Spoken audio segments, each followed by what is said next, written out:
This is an ABC News special report. Now reporting, David Muir.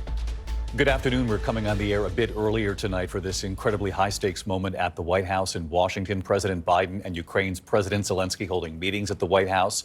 They'll then now appear at the old executive office building, not far from the White House, of course, in front of the reporters there to take questions. Zelenskyy in the U.S. to plead his case for a new aid package currently stalled in Congress, and the president arguing vital to Ukraine's defense against Russia, saying time is running out.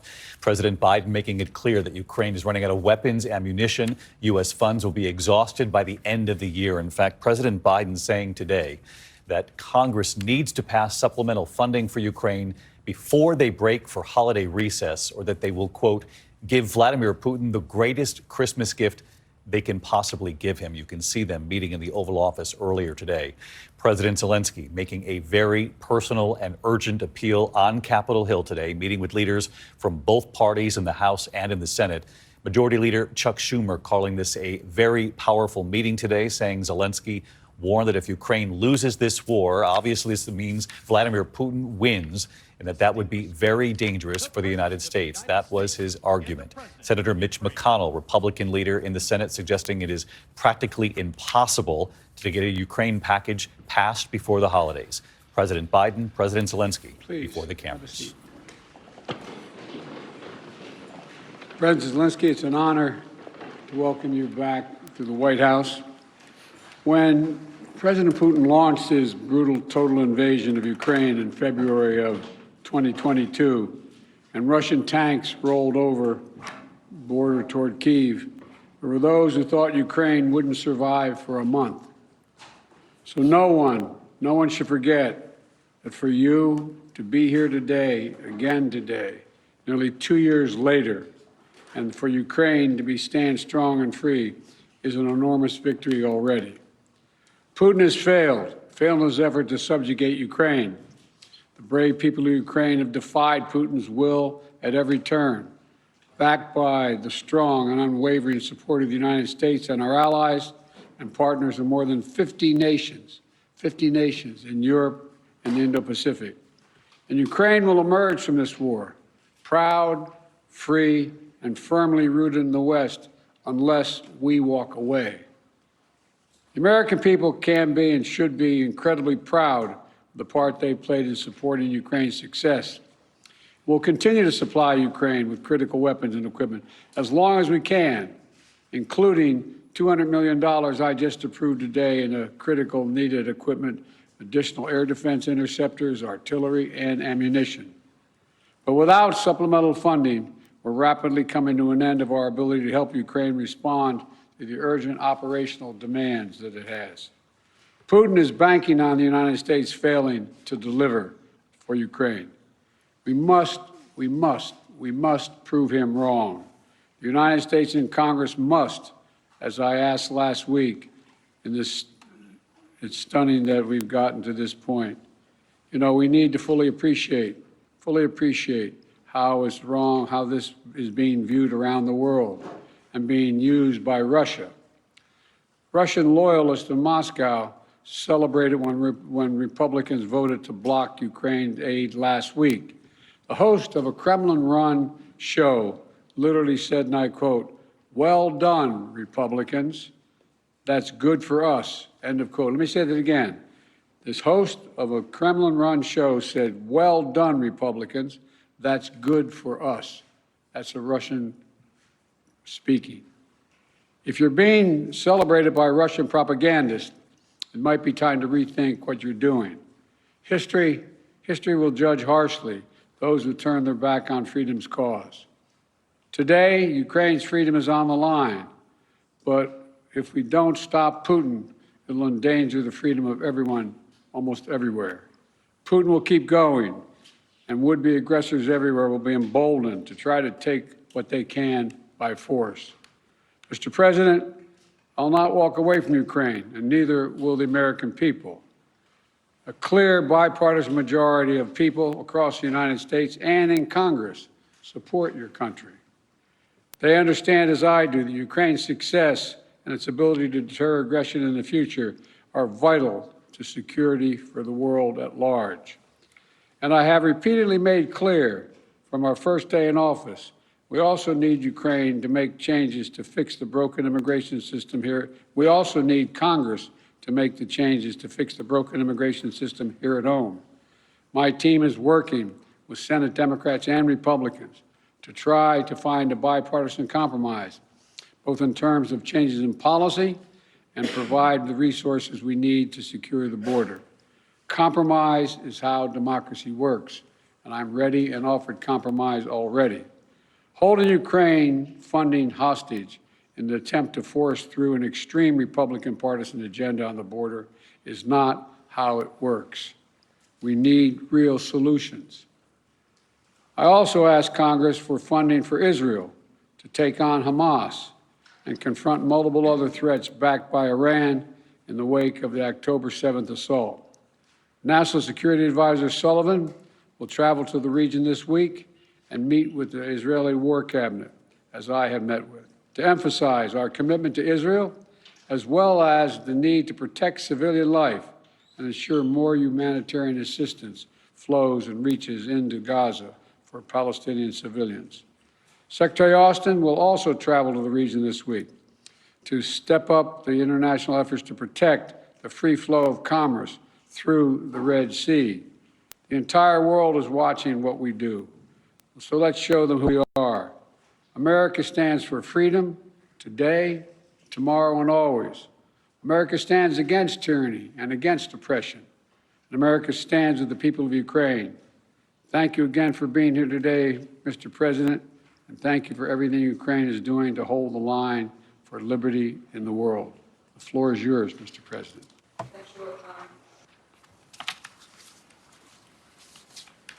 Thank you very much, Mr. President, dear journalists. I'm glad to be here and personally thank you and tell you how Ukraine values what we've achieved together, defending life and freedom. In Ukraine, we are fighting for our country and freedom, and also in Europe, we say for our freedom and yours.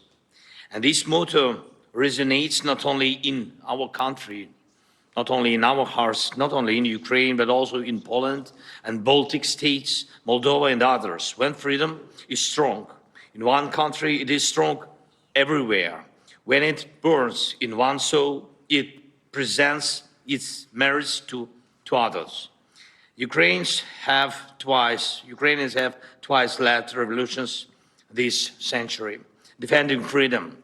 For nearly 2 years, we have been in a full-scale war, the biggest since World War II, fighting for freedom. We stand firm, no matter what Putin tries.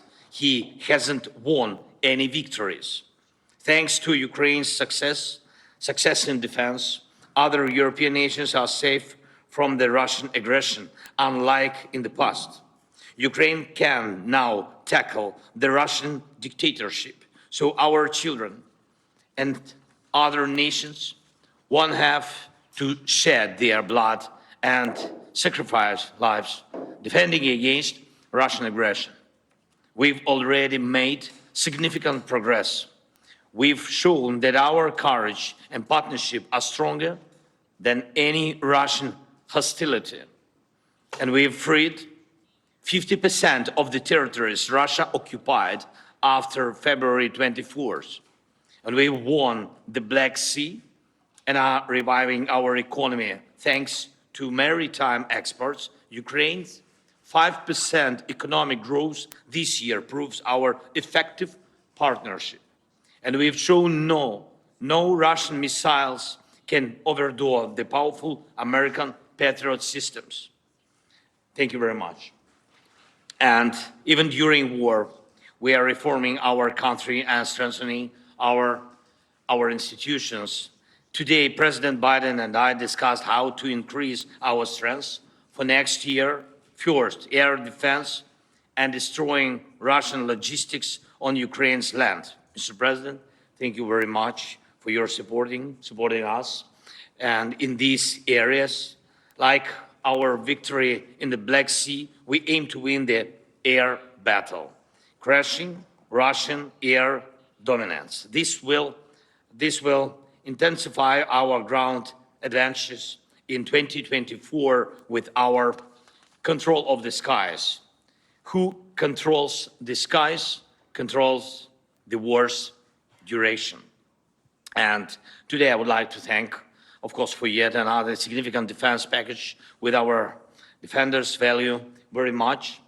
Second, yesterday I met with American defense company leaders. They advised us on how to make our defense industries work faster and more effectively. Thank you, President Biden, for this important initiative we started with you. Together, Ukraine and America can strengthen democracy's arsenal. And this is vital for other free nations and the US as it involves your companies, technologies, and technology advancement and job creation. And it is important to know that 2/3 of American support for Ukraine remains and works in the United States. Third, I informed Mr. President that Ukraine has fulfilled all the recommendations of the European Commission regarding the preparation for a decision to start negotiations on Ukraine's accession to the EU. And we constantly communicate with European leaders about our joint steps, sanctions, and political efforts to pressure Russia. American leadership is crucial, is keeping this unity together, a unity that serves the entire free world. And I thank America for new sanctions. And today we discussed Putin's further isolation and making him pay for his aggression. It's very important that by the end of this year, we can send a very strong signal of our unity to the aggressor and the unity of Ukraine, America, Europe, the entire free world. Everything we talked about today will help us in the year 2024. Today's discussions in the White House and in Congress across both parties and both chambers with a speaker were very productive, and I thank you for the bipartisan support. As we approach Christmas, on behalf of all our Ukrainian families separated by war and all sons and daughters on the front, Ukraine's greatest wish is to near this war's victorious end. No one but Putin wants a prolonged war. We dream of a Christmas in the peacetime, of course, and we are working to turn our battlefield success into peace. And we are heading there together with you, and thanks, of course, to your support. Thank you very much, Mr. President. Thank you, America. Slava Ukraini. Thank you. Look, we're going to alternate asking questions. We're going to ask a total of, each ask 2 questions. And I will ask the first question. I will recognize the first question asker. I'll ask a question, Joel, too. But Danny Kemp. Thank you, Mr. President. For President Biden, Ukraine's counteroffensive has stalled in recent months. Congress is blocking aid, and Vladimir Putin appears ready to just wait things out. So what is the strategy for the US and Ukraine next year to try and turn this around? And if that fails, at what point do you say to Ukraine, as a friend, that it is perhaps time to start looking at peace talks? And for President Zelenskyy, welcome back to Washington. Can I ask you, did you hear what you wanted to hear from Congress and from President Biden? Or are you indeed more worried than when you got here? Thank you very much. Well, let me answer the question first. Let's put this in perspective. Remember how far Ukraine has come. Russia has failed thus far in trying to erase Ukraine from the map and subsume it into Russia. Ukraine has taken back more than 50% of its territory seized since February of 22. And it's pushed back the Russian Navy so Ukraine can export grain and steel to the world through the Black Sea. And thanks to the incredible courage of the Ukrainian people and the bipartisan support from our Congress, But it's not just American support. There are more than 50 countries helping Ukraine with military, economic, and humanitarian assistance. 50. The burden sharing, the U.S. has put up $75 billion, and our allies and partners have put up $100 billion. And more than 90% of our security assistance to Ukraine is being spent in the United States to provide weapons for Ukraine and replenish our stockpiles and build our industrial base. We need to ensure Putin continues to fail in Ukraine and Ukraine to succeed. And the best way for that to do that is to pass the supplemental. Yeah. Can I answer in Ukrainian, please?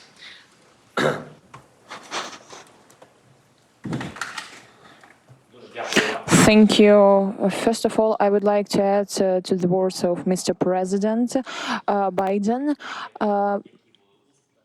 about successes. I think that these were not easy successes. Nonetheless, they were quite serious. They were serious steps forward.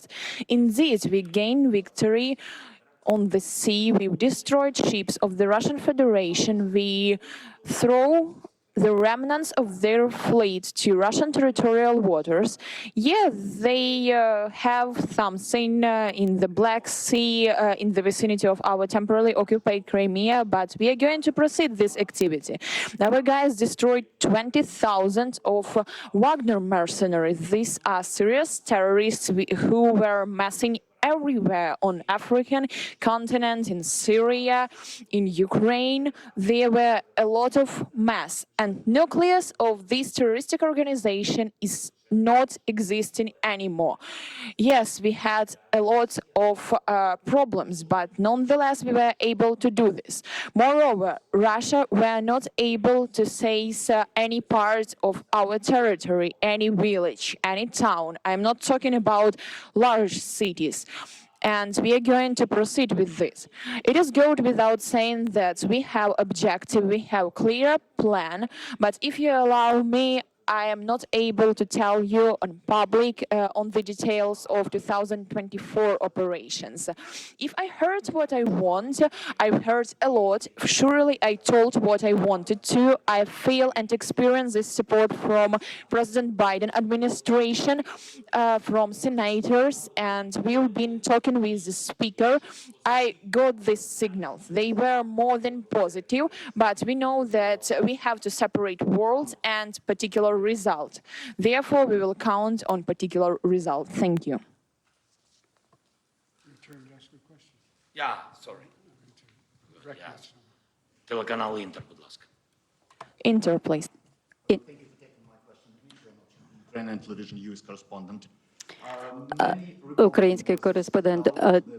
Дуже багато республіканців сумніваються, що Україна може виграти цю Ukraine війну. need to cede some territories to stop fighting. Pане Володимире, to be very honest, have you even considered such a step to cede the territories to stop fighting?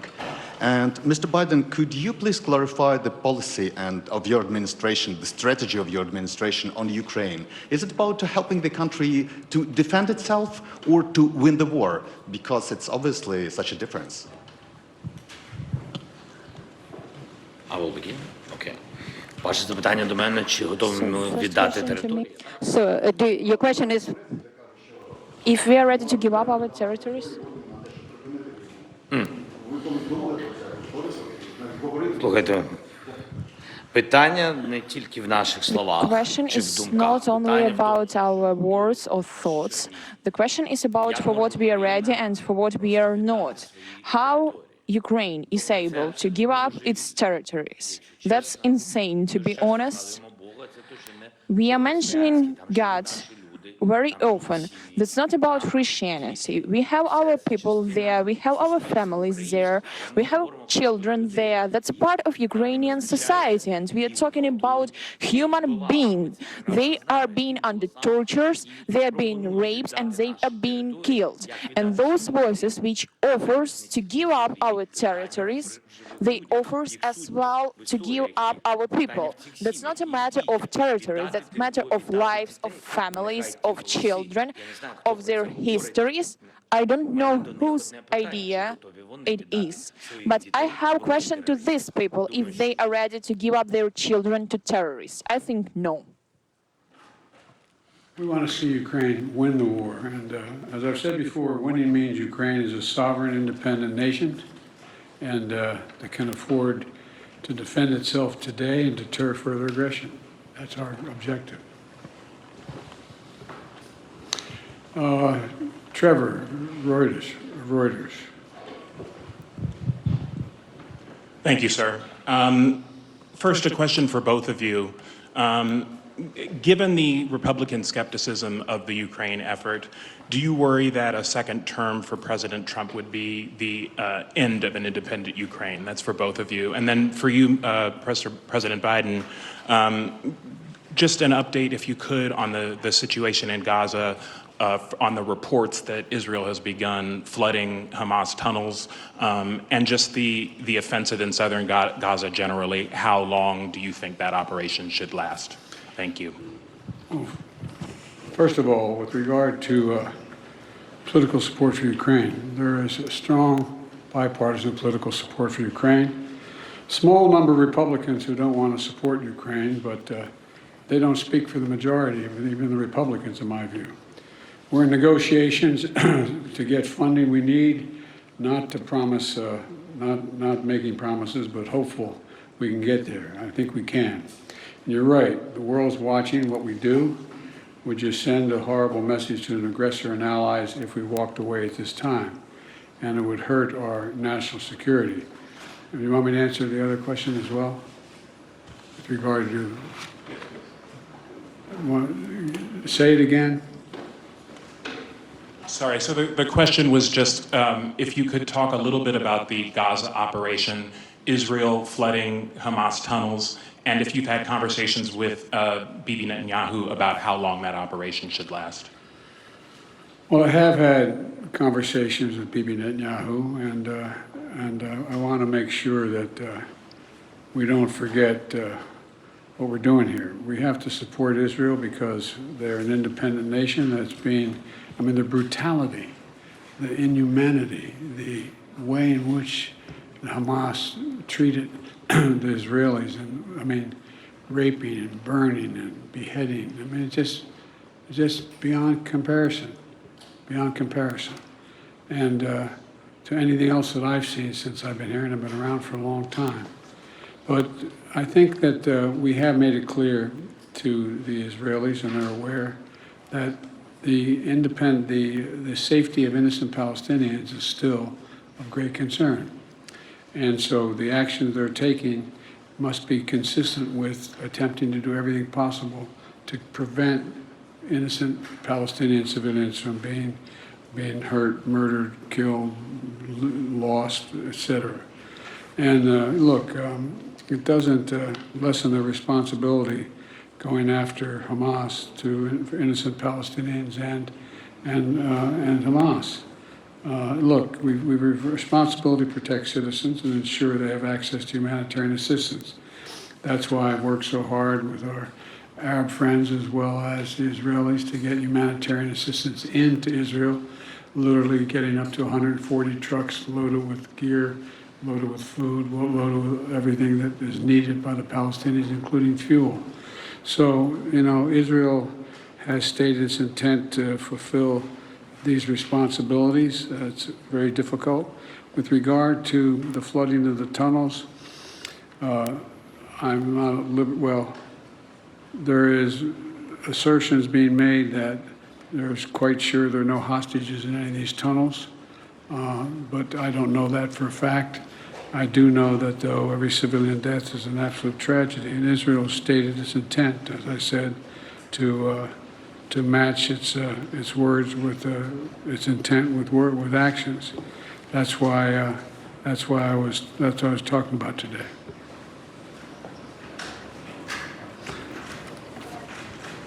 Question 3.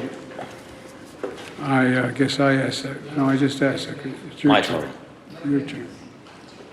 Якщо відповідаючи на ваше запитання, So, дуже швидко. addressing your question very quickly, I've been talking a lot with representatives of both parties. Both Democrats and Republicans proved full-fledged support. And we will see, but before this, we've always been trusting in support of our strategic partner, the United States, and we will consider that it will continue in this way, and Ukraine will not remain alone against such a critical terrorist as the Russian Federation. Укрінформ. Так, будь ласка. Thank you so much. My name is Yaroslav Dobropol, Ukrinform News Agency, Ukraine. Next summer, the United States will host an anniversary NATO summit in Washington, D.C., which raises a lot of hope, especially for Ukraine. President Zelenskyy, what does the Ukrainian side expect from this summit? And do you hope to hear direct invitation for Ukraine to join the alliance? And President Biden, under what conditions is the United States ready to support the initiative of inviting Ukraine to be member of NATO? Thank you.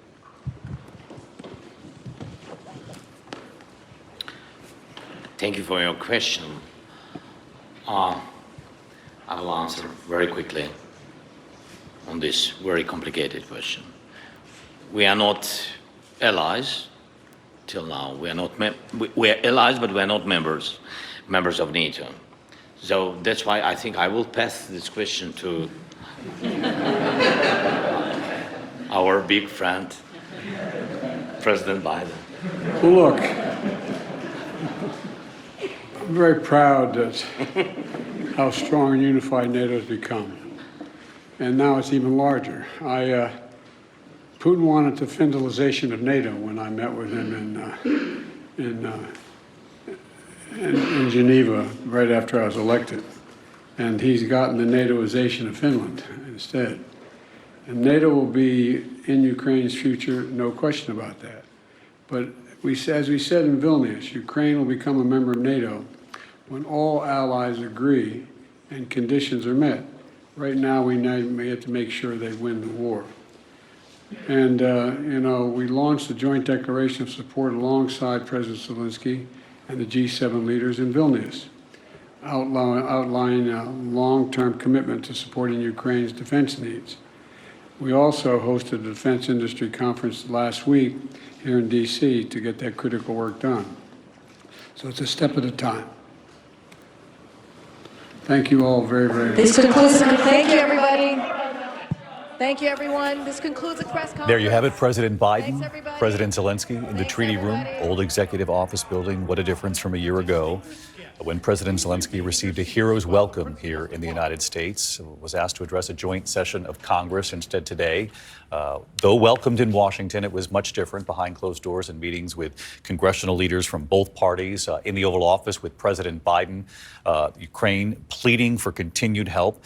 President Biden announcing some help is on the way, but saying supplemental funding is necessary. The time is running out in this fight against Russia. He said that it is shocking that it's gotten to this point, that Ukraine is now pleading for more help from the U.S.